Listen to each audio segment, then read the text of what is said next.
This is the castle square in Lublin. The castle is several centuries old, and the place in front of this looks very much like an old marketplace. In fact, you could really easily imagine it being as such, with the old town behind me and to the right. It seems like a typical area where people would once come one day a week to sell their wares. In fact, that's what it isn't. This, in fact, is the product of architectural work in the 1950s. It's actually brand new as far as towns are concerned.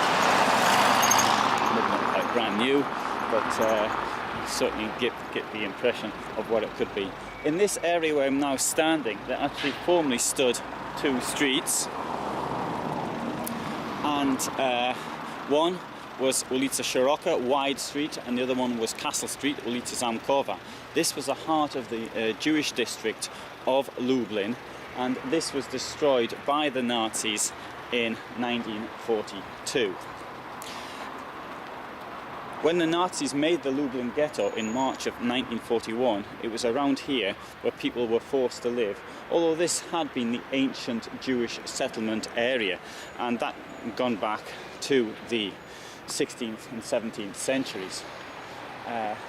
The Nazis themselves destroyed the streets shortly after they destroyed the people, who were taken to Bełżec largely in March and April 1942. I'll be coming on to that though a bit later, what actually happened to these people. But to return to my idea of the market square, it certainly does look like that. Indeed, I imagine that most people, when they come here, that's precisely what they think. Something that was built and planned by the King of Poland several hundred years ago. Now here, this was the Jewish area, as I just said, and up there there's a gate called the Grodzka Gate, and that marked the separation between the Christian part of the town and the Jewish part of the town. And in 1862 the restrictions on where Jews could live were lifted, so that ceased to be the barrier. Apparently there used to be sort of chains over there which would stop Jews getting in after a certain time at night, and indeed the Nazis actually reinforced that themselves. When the Nazis occupied Lublin in 1939, after a short battle, they came here on the 18th of September. That's one day after their allies, the Soviet Union, invaded the country. They were repulsed, but they actually captured the city the following day on the 19th of September.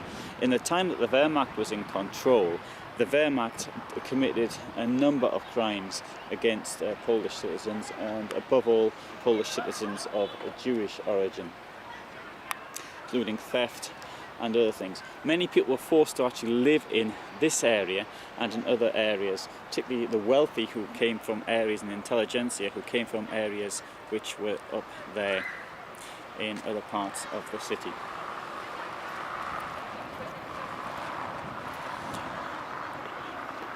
This was the heart of the ghetto was based around this area here and around the castle completely, and I'll be showing a bit of that a bit later.